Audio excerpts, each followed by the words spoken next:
Like, I totally get it. The math does not make sense. It's all about being hyper-focused on that one balance and nothing else mattered. And then getting that, rolling it to the next, hyper-focused on that one goal. So I had one goal at a time. And then as I learned to fix my behavior, I had room to finesse and think a little bit more about math. But I needed that singular behavioral focus to kind of snap out of my negative financial habits.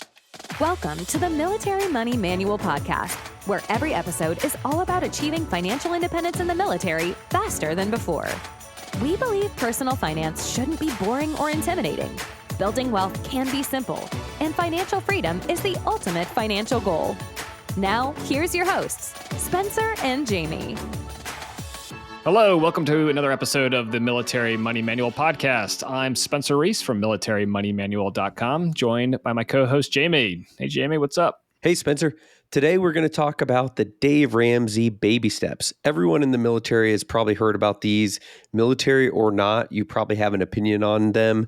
And so today we're just going to quickly run through them and talk about what each of the 7 baby steps are and how they might apply to a military family like you. Yeah, Jamie, Dave Ramsey was, as much as I tend to dog on the guy today, he was very instrumental in my early journey to financial independence, especially getting out of debt. I think people like to say Dave Ramsey is great for people who are bad with money. I was bad with money, and it's okay. It's okay to be bad with money. And so it's even more okay and even better to admit it and to do something about it. And The Total Money Makeover was the book that I checked out of the library, Del Rio, Laughlin Air Force Base, Texas, and it was instrumental. Total Money Makeover by Dave Ramsey was instrumental in me paying off over $100,000 of student and auto loans after I joined the military. I will say that the steps work, and you don't have to sign up for the whole Dave Ramsey program. You can just do the baby steps and then move on, which is kind of like what I did. He didn't invent them. There's other versions of these steps to get out of debt and to get on the right path to financial independence, financial freedom.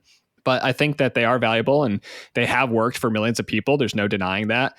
Let's dive into it. What we'll do is I'll just run through all 7 of them, and then we'll go through them in a little bit more detail. Okay, so step number 1, save $1,000 for your starter emergency fund. Step number 2, pay off all debt except the house using the debt snowball. Step 3, save a 3 to 6 month of expenses in a fully funded emergency fund. 4, invest 15% of your household income in retirement. 5, save for your children's college fund. 6, pay off your home early. 7, build wealth and give. Yeah, so it's a system. I'm not pretending to be smarter than anyone else that has a financial system or a model out there. And like Spencer said, there are some things that are good, some things I follow, some things I don't necessarily follow by the letter of the law anymore. But if you're broke and you're behind on your bills and you're worried about money and you're just overwhelmed, military life is hard for a lot of families. Moving around and not having control over how the spouse can find a job or how long they keep the job. So if you're looking for a system, this is a very strong system that's very, very popular. And a lot of that ability to get rid of the stress in your life comes down to following the baby step number 1 that Spencer said, saving $1,000 for your starter emergency fund. It's not designed to cover all emergencies that happen, but when you have a little bit of cash set aside, it gets rid of a lot of those emergencies that do pop up. I remember feeling in a time in my life where a friend asked me out to lunch felt like an emergency. And I was like, I don't know how I'm going to pay for this $15 Subway meal or whatever. So if you're in that situation, the very first thing that you can do is start saving money. And there's a lot of ways to do that. It might mean spending less. It might mean picking up a side hustle and making more money, or it might be selling some things around your house, but it just gives you that buffer, that margin of safety to add some margin back into your life and get rid of some of that anxiety and the stress about money. So $1,000 start emergency fund, is it enough? Doesn't matter. Start with something so you have a little bit of margin built in. Baby step number 1.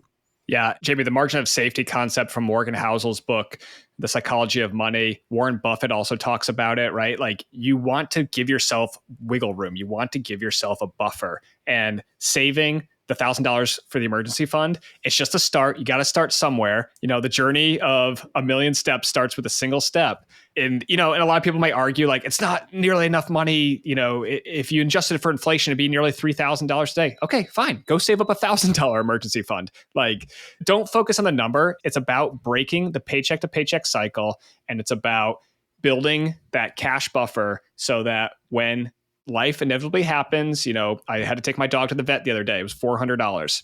covered. It's fine. I've got an emergency fund. I don't have to sweat it. I don't have to worry about it.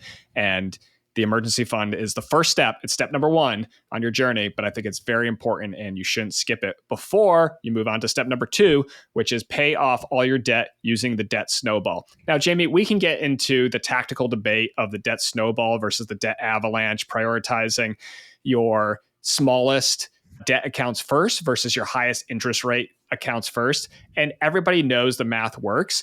And Dave knows the math works if you attack your highest interest rate debt first. But guess what? We're not mathematical creatures. We're not creatures. Unlike most people out there, you and me, Jamie, we're creatures of the spreadsheet. But most people out there are creatures of heart and soul and blood and sweat and tears. And they respond to emotions. And there's nothing greater than setting a goal and achieving it. And so if you have, let's say you have student loans and they're $10,000, but then you have a credit card debt and it's $1,000. I don't care what the student loan interest rate is at. I don't care what the credit card interest rate is at. The credit card is smaller, so attack it, get it paid off first, and then take that win, take that victory and continue to pay off your debt. Yeah, you're going to get the psychological wins with the debt snowball. And again, it's a system. If you choose to tweak it, you choose to save a little bit more in baby step one, that's fine. You choose to use a slightly different debt payoff method, that's fine. Everyone that knows Dave Ramsey knows he's very anti-debt, anything non-mortgage debt. And a lot of people try to justify it. If you're in the situation where you're behind, you have a lot of debt, just do what you can to get out of it as quickly as possible. Temporary sacrifices for long-term gain and stability in your life. Next up is baby step 3. You come back to your emergency savings here and you build it up to 3 to 6 months of expenses to have a fully funded emergency fund.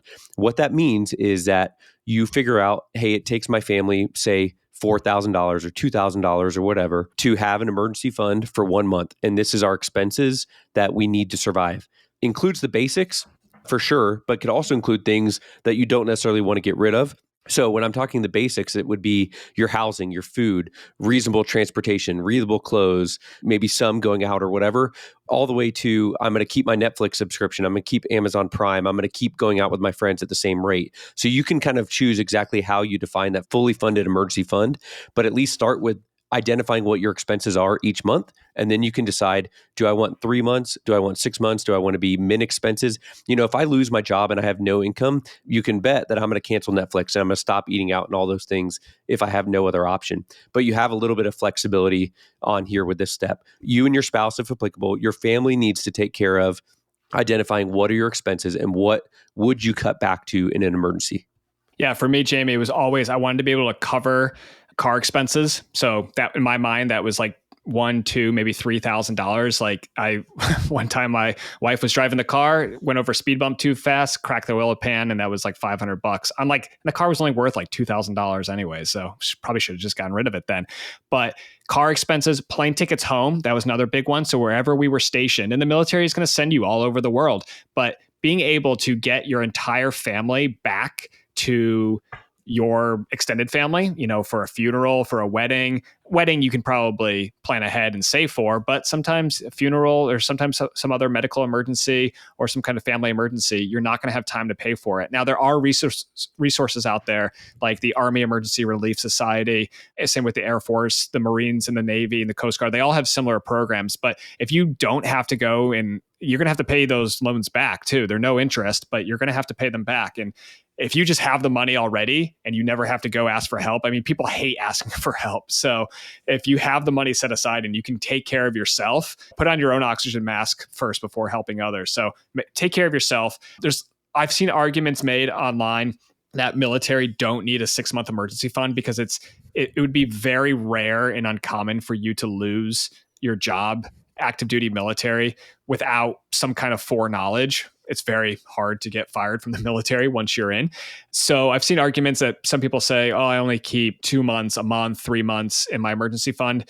I kind of look at it that way, but I can also look at it the other way in that maybe you need more emergency fund savings, like a 6 months, because when you have a PCS coming up, you can utilize that money for your PCS, and then you can replenish it with DLA, dislocation allowance, and other benefits that you get for PCSing. There's arguments being made both ways that maybe you need less of an emergency fund so you can invest more money. but maybe you need a little bit more of an emergency fund because the military loves to drop surprise orders on people and PCS them across the world with very little notice. Yeah, there's definitely a lot of variables in this one, and each family is going to be unique.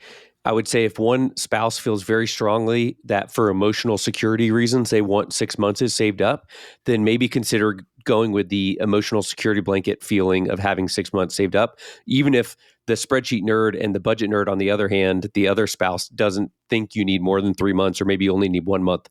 So talk it over with each other and come up with something that works for you. Somewhere in that 3 to 6 month window is where a lot of experts recommend. And that is baby step 3 here as well. Just a quick note from one of our sponsors, and then we'll be right back to the show. Hey, Spencer, I got a cousin that just graduated from high school and they're about to start basic training in a few months. Any ideas on a gift I should get him? Yep, sure do, Jamie. The Military Money Manual, A Practical Guide to Financial Freedom, is a concise, easy to read, and practical guide to your military money. It's the book that I wish someone had handed me on my first day in the military. In the book, I explain the exact money tactics and investing strategies that can enable you to achieve financial independence while serving in the U.S. military. It's available on Amazon, Audible, and my website. It's hardcover, paperback, ebook, Kindle, and audiobook. You can get a special discount using promo code podcast on my website, shop.militarymoneymanual.com. So Spencer, let's go to baby step 4. Yeah, so that's baby step 4 is invest 15% of your household income in retirement. Jamie, I'm going to leave our comments on savings rates and stuff until the end. We'll just get through all the steps and then we'll add our color commentary here on any steps that we might disagree with. But Dave says invest 15% of your household income in retirement. It's an excellent step. Up to this point, let's review. You've built your emergency fund. You've focused on paying off your debt using the debt snowball. And just real quick, what that involves is you list all your debts from the lowest amount. You ignore the interest rates. The reason it's called the snowball is because once you pay off that first debt, all the payments you were making towards that debt, you then roll into paying off the second highest amount debt. And you just keep rolling those payments and eventually, boom, you've paid off all of your debt. And I'll tell you, it works. I paid off over $100,000 of student loans and auto loans in the first 5 years I was in the military. So the Dave Ramsey baby steps, they do work. Now, for step number 4, back to that, invest 15% of household income in retirement. In the military, you have access to one of the greatest retirement savings plans in the world. It's called the Thrift Savings Plan, the TSP. Sometimes it gets a bad rap. Sometimes people just don't know enough about it. You know, you probably went to some mandatory training during your boot camp or your officer training. You learned about the TSP and then you completely blanked out, forgot about it. You got distracted by crypto. You got distracted by Robinhood and all these other sexy apps. Well, guess what? The TSP, I will say the user interface is pretty terrible, but the mechanics of it and the retirement savings, there's no better plan in the world. And if you're in the blended retirement system, which if you joined since 2018, you are, the BRS, then you're getting a 5% match. So in Dave's 15% of household income retirement, you could just make it really simple. Go to MyPay, put 15% probably into the Roth TSP. For 98% of you listening to this podcast, the Roth TSP is going to be what you want to contribute to. The matching contributions will go into the traditional TSP. That's fine. You can't control that. Don't worry about that. And then beyond that, you have the opportunity to contribute to Roth IRAs or traditional IRAs. Again, for most military and military spouses, you're going to want to contribute to the Roth IRA, the Roth Individual Retirement Arrangement or Individual Retirement Account. So that's step number 4, invest 15% of household income into your retirement. All right, step 5 is saving for your children's college fund. So because Dave Ramsey's model is very anti-debt, he's very keen to save up money versus considering taking out student loans. In the military, we have some things like GI Bills, and you can transfer them between your kids or multiple dependents if you need to. And there's a lot of strategies on how to split that up and how to maximize your GI Bill. The big takeaway here in baby step 5 is that you're deliberate and intentional with your planning so that you are contributing to something like a 529 or other savings vehicles so that you are not interested or not tempted, not considering taking out any student loans, because a lot of children will go to college, not all, but a lot of them will. And it gives the opportunity to eliminate the option to take out a student loan for college when you've planned ahead. And so even if you start when the baby is 0 or 1 or 2, and you start putting a little bit away each month, it can really take a huge dent out of it. And oh, by the way, he'll also say, come and do community college or something for 2 years. You don't need the expensive private school. You don't need out-of-state tuition. And no one really cares about where you got your degree from. Spencer, I don't know about you, like how many people on active duty ever asked you what school you went to other than maybe seeing if they knew someone from that school. Yeah. Anyone ever ask you for a pedigree? No, me either. The other day, I was applying to another school to go on and take some additional education beyond my bachelor's. And I had to like go find my transcript from college. And like, it's like, I can't find it because I have my diploma sitting right over my desk, but that's about it. Like once you got the piece of paper, nobody cares. I think the other thing that's great about this, Jamie, step number 5, saving for your children's college fund, is it can help set up your children, your descendants to break a generational cycle of debt. And that's something that, especially if you're in the military, you have that opportunity that you can really set up future generations for success. I took on a lot of student loans when I was going through school. And if I had a child, I would want to give them the opportunity that they wouldn't have to do that. And I just think that's a great legacy to leave to your children, is to be able to say, look, your college can be taken care of because we saved for it for 20 years. That's definitely long-term thinking. Not a lot of people can do that, but in the military, you have access to the GI Bill, which really opens up some flexibility. And we have a lot of other podcasts about that. You can go check those out. But let's move on to step number 6, pay off your home early. This is an interesting one. There's a lot of people out there that have locked in these like 2 and 3% home mortgages back in the COVID period. There's a strong argument to be made that maybe you don't need to pay those off super early, but Dave, he hates debt. And I got to say, he's consistent. He says, pay off your home early. Step number 6. I think there's not much else to argue with about there, Jamie. I think it's a great goal. You can save hundreds of thousands on interest payments by paying off your home, even just a couple years early. You know, there's all kinds of tips and tricks out there, like make an extra payment once a year, or you can round up to the nearest 100 or the nearest 1,000. It can just, it doesn't have to be a huge lift, but really, especially if you're on a higher interest rate mortgage, like a 5, 6, 7, 8% mortgage, like you see out there now. I mean, every dollar that you put towards that, you're saving 6, 7, 8% of interest in the long run. Step number 6, pay off your home early. Anything else to say about that? Yeah, I think the big one there is it helps reduce your expenses as you age in life. So as you retire, you could lose everything. You could lose all in the stock market or that shady gold trading in your TSP Facebook ad that you saw or whatever. You can lose everything, but you'll never lose your home. And if you own your home, his theory, I don't own a home right now, so I can't say this from my own experience, but his argument will be that it just feels different when you actually own it and you're not sending money anywhere else. So the last thing I'll say on baby step 6 is don't let the fact that you may disagree with baby step 5, 6, 7, anything like that, maybe even 4, stop you from starting with baby step 1, especially if you're in the situation with you and your family where you need a program like this. So you can get there later and debate it and choose what to do later. For now, focus on the stage that you're at, which will take us to baby step 7, the last one. And this is one of my favorite ones, if not my favorite one, Spencer. It's where you build wealth and give generously. And one of the mottos that he likes to say is, you live like no one else, so later you can live and give like no one else. And the way that you do that is by setting yourself up with intentional and short-term decisions that are sometimes sacrifices to be incredibly wealthy and generous in the future. Step 7, I think, is a great aspirational goal. And like we've talked about in other podcasts, Jamie, you can build wealth in the military. And there are lots of opportunities to do it. There's lots of ways to do it. And then you can be extremely generous. And, Dave comes from a Christian tradition and of tithing and of giving to the poor and of supporting charitable causes. But I think you'll find charitable giving in every world of religion and even people with no religion. It's a good thing when we give selflessly of ourselves, and when we, support organizations and we support causes that need support. One that I've talked about on previous podcasts is Charity Water. So they build wells and water access projects in the third world, Africa and Asia mostly, some in the Middle East as well.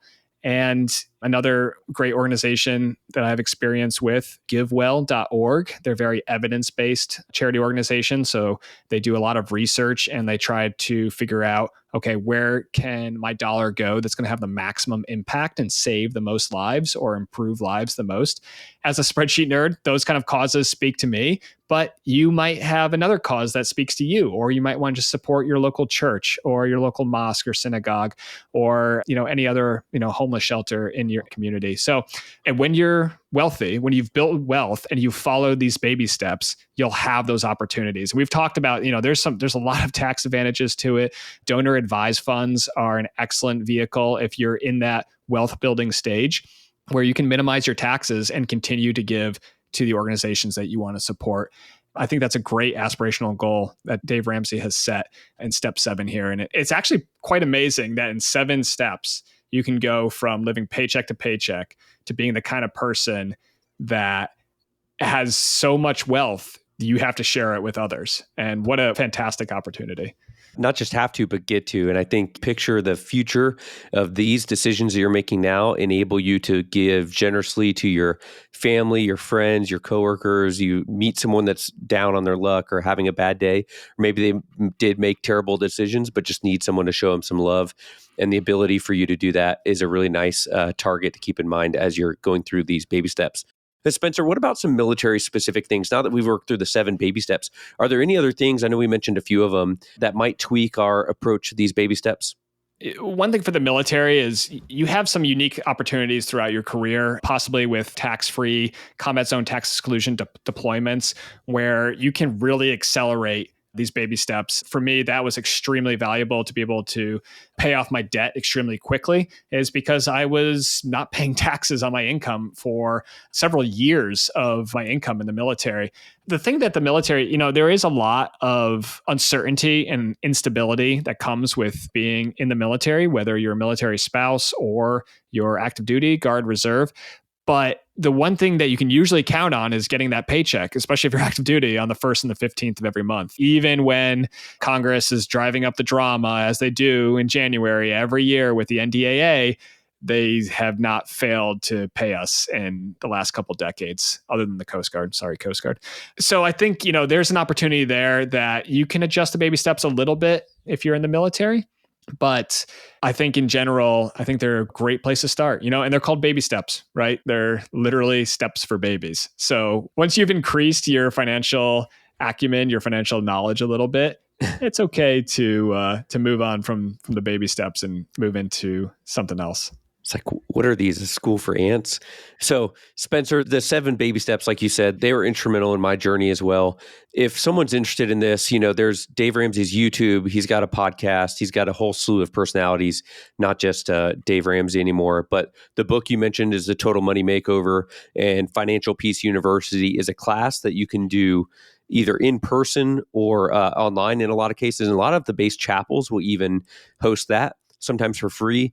But if you Google search Dave Ramsey military discount, you can even get 50% off on that. And every once in a while, they do better promotions than that. But your chapel may offer it for free. For my family and I, we made a lot of progress in our financial journey and getting out of debt and beginning to look at things like what an emergency fund should be and what we might want to invest in and in how much one day because of the baby steps. Jamie, any critiques or comments on the baby steps? Let's try to keep our rants and tirades under 5 minutes each here, but anything that any commentary you'd like to add to any of the steps? I think that personal finance is a little bit more of a personal decision sometimes. So I think the one size fits all approach is probably the biggest thing that I would take issue with. However, the reason it works is because the approach is the same for everyone. And there's no unique circumstances in Dave Ramsey's mind. So he's helped millions more people than I have. So I want to be careful not to pretend that I have a better system because I'm not selling anything otherwise. Just some things for you to think about is that this model will work if you follow it, but that doesn't mean another model might also not work for you. But if you're not sure where to start, these baby steps are really, really good. Another one that I would probably look at is 15% of household income. So since I've gotten out of debt, I've saved more than 15% towards retirement. and still been able to pay all of my bills. Now, granted, I haven't paid off a home early because I've only owned one home through my entire career. So I would say that those kind of one size fits all and the 15% are the biggest critiques. But I want to just reiterate, in my opinion, in Jamie's opinion, there's so much more goodness in the baby steps than there is downsides or negative aspects of the 7 baby steps for the average military family, that I really want to make sure the takeaway is that this is worth looking at if you need somewhere to start. There's things I might change if I were to be writing my own baby steps, sure, but overall, it will help your family and it will be good for the long-term wealth of you and your kids to follow. Yeah, I would say I pretty much went through the baby steps until step 4. Built my emergency fund. I paid off all my debt. I didn't stop investing while I was paying off my debt. And I think that's something that one difference that I would take there, especially like if you're getting a 5% match in your TSP, you need to be contributing 5% to your TSP and paying off your debt at the same time. And that can be tough. That can be really tough. But I think it's important because the earlier you can invest, the longer compounding interest is going to work for you. And it becomes magical after many years of just growing in the TSP and your Roth IRA and your other accounts. The other thing I would say is invest 15% of your household income in retirement. That's too low. I think that's too low. I think you got to pump those numbers up. I guess if that's just retirement, that's fine. And then if you save like another 10% on top of that into like long-term savings, okay. But I would make the goal, if you're on the baby steps and you're debt free and you've got your emergency fund, especially if you're an officer, you need to look at maxing out your TSP contributions. I think most 03, 04s should be getting close to enough income to be maxing out their TSP contributions. For the average American, though, that's saving 0%, 15% is a really good place to start with. And it's probably why it's foundational. There's half the audience that'll say, you want me to save $100 a month? There's no way I could save that. And other people are like, you only want me to save 15% a month? There's no way I could do that little. And I think it's important to remember that this model is designed as a behavioral fix, not a math fix. So that's foundational to how he approaches debt payoff and savings and when to stop saving for retirement. Like, I totally get it. The math does not make sense. It's all about, and it worked for me, is being hyper-focused on that smallest balance that I was paying off the debt on and being hyper-focused on that one balance and nothing else mattered. And then getting that, rolling it to the next, hyper-focused on that one goal. So I had one goal at a time. And then as I learned to fix my behavior, I had room to finesse and think a little bit more about math. But I needed that singular behavioral focus to kind of snap out of my negative financial habits. Same, Jamie. And there's nothing more liberating than watching that debt balance go down. And it brings you back into control, really. And I think that's the thing that he calls it Financial Peace University. And I think that's such a great title because it is about achieving peace, achieving Zen, achieving a level of contentment with your finances where money isn't a source of stress and anger and negative emotions. It's a source of joy because you get to go on vacations with your friends or your family, or you get to go out to dinner with your family. And when the check comes, you're like, oh gosh, inflation, it hurts. But guess what? You can pay it and there's no problem. And that's what the baby steps gives you, is it does lead you to that peace where you have a plan, you can have action steps, you can take them, and then you can achieve your goal. Okay, I'm just going to run through it one more time. Step number 1, save $1,000 for your starter emergency fund. Step number 2, pay off all debt except your house using the debt snowball. Number 3, save 3 to 6 months of expenses in a fully funded emergency fund. Number 4, invest 15% of your household income in retirement. Step 5, save for your children's college fund. 6, pay off your home early. And 7, build wealth and give. I think that's a great place to end it right there, Jamie. Build wealth and give. We hope that this podcast helps you build wealth and give generously while you serve in the military. If you liked it, a 5-star review on Spotify or Apple is the best way to say thanks, and share it with a friend. We recently passed 210,000 downloads, and we're pretty stoked about that. I think the next goal is 1 million, Jamie. So. In a few years, maybe. All right. We'll catch you at the next episode of the Military Money Manual podcast. Thanks so much for tuning in to this episode of the Military Money Manual podcast. If you're enjoying the show, please feel free to rate, subscribe, and leave a review wherever you listen to your podcasts. This helps others find the show, and we really appreciate it. Thanks again for tuning in, and we'll catch you in the next episode. The views and opinions presented here are those of the speakers and do not necessarily represent the views of the DoD or its components. Reference to any commercial products or services does not constitute DoD endorsement of those products or services.